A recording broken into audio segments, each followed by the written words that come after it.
খালেদা জিয়ার আসনে প্রার্থী দিল এনসিপি। এভারকেয়ারের সামনে ভিড় করছে না নেতাকর্মীরা। জানাবো রাজনৈতিক দলগুলোর মধ্যে জোট ফ্রন্ট গঠনের হিড়িক, ভোটের জোয়ারে ভাসছে দেশ। এবং সর্বশেষ জানাবো নোয়াখালী ৬ আসনে শাপলাকলি প্রতীকে লড়বেন হান্নান মাসুদ। দর্শক শুনছিলেন সংবাদ শিরোনাম, এবারে জানিয়ে দিব বিস্তারিত সংবাদ। তবে তার আগে অনুরোধ থাকবে ভিডিওটিতে একটি লাইক দিন এবং আজকের খবর সম্পর্কে কমেন্টে আপনার মতামত জানাতে একদম ভুলবেন না। খালেদা জিয়ার আসনে প্রার্থী দিল এনসিপি। ত্রয়োদশ জাতীয় সংসদ নির্বাচনকে সামনে রেখে ২২৫ আসনের প্রাথমিক প্রার্থীর নাম ঘোষণা করেছে জাতীয় নাগরিক পার্টি। এর মধ্যে দিনাজপুর ৩ আসনে দলটির জেলা আহ্বায়ক আহম শামসুল মুক্তাদির এনসিপির মনোনয়ন পেয়েছেন। একই আসনে বিএনপি খালেদা জিয়ার নাম ঘোষণা করেছে। বুধবার বেলা ১১টায় রাজধানীর বাংলা মোটরে দলের অস্থায়ী কার্যালয়ে আয়োজিত সংবাদ সম্মেলনে এই মনোনয়ন ঘোষণা করেন সদস্য সচিব আক্তার হোসেন। খালেদা জিয়ার এই আসনটিতে বাংলাদেশ জামায়াতে ইসলামীর প্রার্থী অ্যাডভোকেট মইনুল আলম, যদিও এর আগে এনসিপির মুখ্য সমন্বয়ক নাসিরউদ্দিন পাটোয়ারি বলেছিলেন খালেদা জিয়ার আসনে দলটি প্রার্থী দেবে না। এভারকেয়ারের সামনে ভিড় করছে না নেতাকর্মীরা। রাজধানীর বসুন্ধরা এভারকেয়ার হাসপাতালে বিএনপি চেয়ারপারসন খালেদা জিয়ার 18তম দিনের মতো চিকিৎসা চলছে। তার চিকিৎসার শুরুতে সকাল থেকে রাত পর্যন্ত এভারকেয়ারের হাসপাতালের সামনে দলের বিভিন্ন পর্যায়ের নেতাকর্মীদের ভিড় থাকলেও এখন আর নেতাকর্মীরা সেভাবে ভিড় করছেন না এখানে। মাঝে মাঝে দু একজন নেতাকর্মীরা আসলেও বাহির থেকেই খোঁজ খবর নিয়ে চলে যাচ্ছেন। এর আগে নেতাকর্মীদের ভিড় না করতে দলটির পক্ষ থেকে বারবার বলা হলেও তারা শুনছিল না। এতে করে হাসপাতালে আসা অন্য রোগী স্বজনদের সমস্যা হচ্ছিল। সব দিক বিবেচনা করে আর হাসপাতালের সামনে এখন আর ভিড় করছে না দলটির নেতাকর্মীরা। বুধবার বসুন্ধরা এভারকেয়ার হাসপাতালের সামনে সকাল থেকেই নেতাকর্মীদের ভিড় করতে দেখা যায়নি। নেতাকর্মীদের উপস্থিতি না থাকলেও নিরাপত্তায় নিয়োজিত আইন শৃঙ্খলা বাহিনীর সদস্য এবং গণমাধ্যম কর্মীরা উপস্থিত আছেন।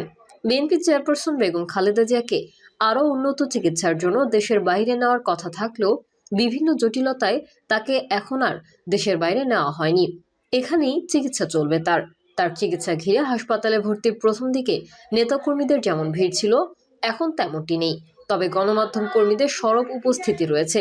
এছাড়া নিরাপত্তায় নিয়োজিত আইন শৃঙ্খলা বাহিনীর সদস্যরা হাসপাতালের সামনে ব্যারিকেড দিয়ে তাদের দায়িত্ব পালন করছেন। প্রতিদিন এখানে সংবাদ সংগ্রহ করতে আসা বেশ কয়েকজন সংবাদকর্মীদের সঙ্গে কথা হলে তারা জানান প্রতিদিন হাসপাতালের সামনে অসংখ্য নেতাকর্মী উপস্থিত হয়ে ভিড় করে রাখত। তবে সেই তুলনায় এখন হাসপাতালের সামনে আশেপাশে নেতাকর্মীদের তেমন উপস্থিতি নেই। সেই সঙ্গে এখানে নিরাপত্তা নিশ্চিত করতে পুলিশের পাশাপাশি বিজিবি সদস্যরা উপস্থিত আছেন।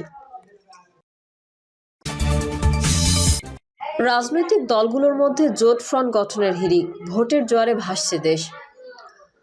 অন্তর্বর্তী সরকারের ১০০ দিন পূর্তি উপলক্ষে ২০২৪ সালের ১৭ই নভেম্বর জাতির উদ্দেশ্যে ভাষণে প্রধান উপদেষ্টা ডক্টর মোহাম্মদ ইউনূস বলেছিলেন, নির্বাচনের ট্রেন যাত্রা শুরু করেছে, এটা আর থামবে না। প্রধান উপদেষ্টার এই ভাষণের পর দেশি বিদেশি চক্র নির্বাচন ঠেকানোর অনেক ষড়যন্ত্র করেছে, কিন্তু নির্বাচনের ট্রেন থামেনি, বরং এখন দ্রুত গতিতে এগিয়ে চলছে। আগামী বছরের ফেব্রুয়ারির প্রথমার্ধে ত্রয়োদশ জাতীয় সংসদ নির্বাচন এবং গণভোট একই দিনে অনুষ্ঠিত হবে। নির্বাচন কমিশন ভোট গ্রহণের সব ধরনের প্রস্তুতি সম্পন্ন করেছে। প্রধান নির্বাচন কমিশনার এএম নাসিরউদ্দিন তফসিল ঘোষণার আগে রেওয়াজ অনুযায়ী প্রধান উপদেষ্টা ও প্রধান বিচারপতির সঙ্গে সাক্ষাৎ করেছেন। 10ই ডিসেম্বর প্রেসিডেন্টের সঙ্গে সাক্ষাৎ করবেন। তার আগে আজ সিইসির ত্রয়োদশ জাতীয় সংসদ নির্বাচন ও গণভোটের তফসিলের ভাষণ রেকর্ড করার কথা। 11 ডিসেম্বর সেই ভাষণ প্রচারের মাধ্যমে নির্বাচনী তফসিল ঘোষিত হতে পারে। নির্বাচনের তফসিল ঘোষণার আগেই গোটা দেশে নির্বাচনে আমেজ সৃষ্টি হয়েছে। ভোটের জোয়ারে ভাসছে মানুষ। রাজনৈতিক দলগুলো থেকে প্রাথমিকভাবে মনোনয়ন পাওয়া প্রার্থীদের মিটিং মিছিল, শোডাউন, উঠোন বৈঠক চলছে। এবারের নির্বাচন মূলত 2014 সালের প্রার্থী ও ভোটারবিহীন, 2018 সালের রাতের ভোট ও 2024 সালের আমিডামির মতো পাতানো নির্বাচন নয়। এমনকি 2008 সালের সব দলের অংশগ্রহণের নির্বাচন হলেও ভোটের আগেই ফলাফল চূড়ান্ত করে রাখার নির্বাচন নয়। এবার হচ্ছে সত্যিকার অর্থে জনগণের ভোটের জনপ্রতিনিধি নির্বাচনের নির্বাচন। অতীতের 3টি আসন ভাগাভাগির পাতানো নির্বাচনের সময় নদীর ঢেউ এক সাইডে প্রকম্পিত হলেও এবারের নির্বাচনের নামের ঢেউ পুরো নদীর তোলপাড় ঢেউয়ের মতো সারা দেশে তোলপাড় চলছে। বিএনপি, জামায়াত সহ কিছু রাজনৈতিক দল আংশিক প্রার্থী ঘোষণা করেছে। আবার জোট, মহাজোট নির্বাচনী ফ্রন্ট গঠন করে বেশি সংখ্যক দলকে নিজেদের ছাতার নিচে এনে ভোটারদের বার্তা দেওয়ার চেষ্টায় রয়েছে। নির্বাচন কমিশন তফসিল ঘোষণার প্রস্তুতি এবং রাজনৈতিক দলগুলোর প্রার্থী মনোনয়ন চূড়ান্তকরণ, প্রার্থী বাছাইয়ের মহাযজ্ঞের মাধ্যমেই সারা দেশে নির্বাচনের হাওয়া বইছে।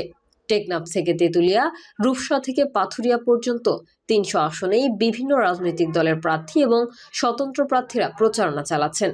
ঘোষিত সময়ের মধ্যে নির্বাচন করার ব্যাপারে প্রধান উপদেষ্টা ডক্টর মোহাম্মদ ইউনূসের দৃঢ়তায় নির্বাচন পেছানো এবং বানচালের দেশি বিদেশি সব ধরনের ষড়যন্ত্র ব্যর্থ হয়ে গেছে।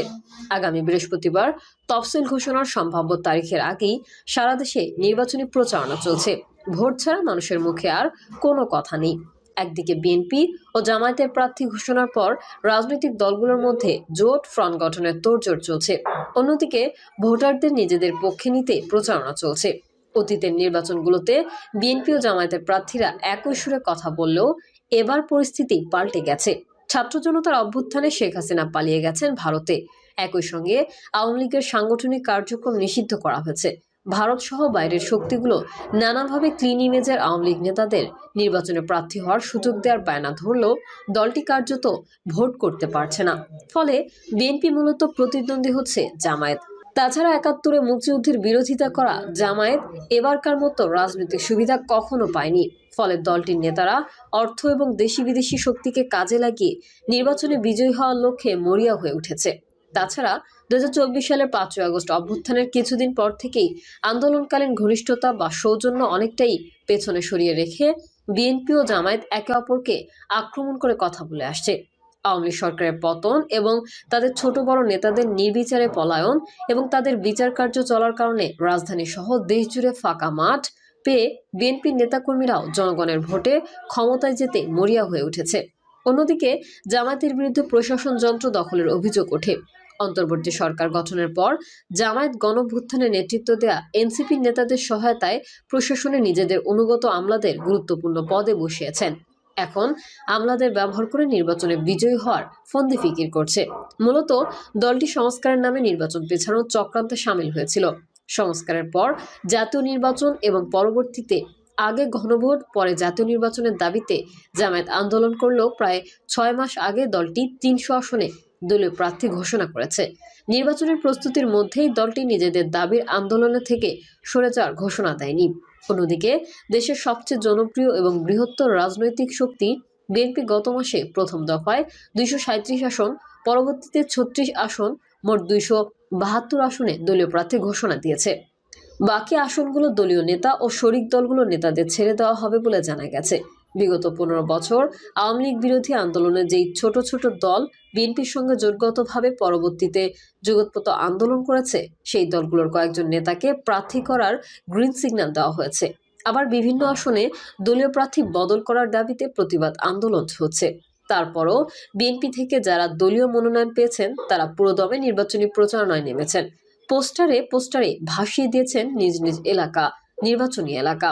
অন্যদিকে জামায়াত ৬ মাস আগে দলীয় প্রার্থী ঘোষণা করেছে এবং দলটির প্রার্থীরা নিজ নিজ নির্বাচনী এলাকায় ব্যাপক পোস্টারিং করেছে। এখন ৮ দলীয় জোট গঠন হওয়ায় নতুন করে শরিকদের মধ্যে আসন বিন্যাস করার ঘোষণা দিয়েছে। এখানে উল্লেখ করা প্রয়োজন যে বিএনপির বিরুদ্ধে ইসলামী ধারার দলগুলো নিয়ে বৃহৎ জোট গঠনের চেষ্টা করে ব্যর্থ হয়ে জামায়াত ৮ দলীয় জোট গঠন করেছে। জামায়াত ছাড়াও এই জোটে রয়েছে ইসলামী আন্দোলন বাংলাদেশ, বাংলাদেশ খেলাফতে মজলিস, নেজামে ইসলামী পার্টি, বাংলাদেশ খেলাফতে আন্দোলন, বাংলাদেশ ডেভেলপমেন্ট পার্টি ও জাতীয় গণতান্ত্রিক পার্টি। গতকাল জামায়াতের সহকারী secretary general doctor Hamidur Rahman Azad বলেছেন, তফসিল ঘোষণার পর পরবর্তী কর্মসূচি ঘোষণা করা হবে। আসন সমঝোতার ভিত্তিতে ইসলামী ঐক্যের ৩০০ আসনে প্রার্থী ঘোষণা করা হবে। সমঝোতার মাধ্যমে একটি আসনে ৮ দলের একজন প্রার্থী থাকবে। প্রিয় দর্শক, এই ছিল এখনকার সর্বশেষ সংবাদ। আপডেট সংবাদ পেতে চ্যানেলটি সাবস্ক্রাইব করে বেল আইকনটি ক্লিক করুন। কমেন্টে আপনার মতামত জানিয়ে আমাদের সাথেই থাকুন। ধন্যবাদ সবাইকে। আল্লাহ হাফেজ।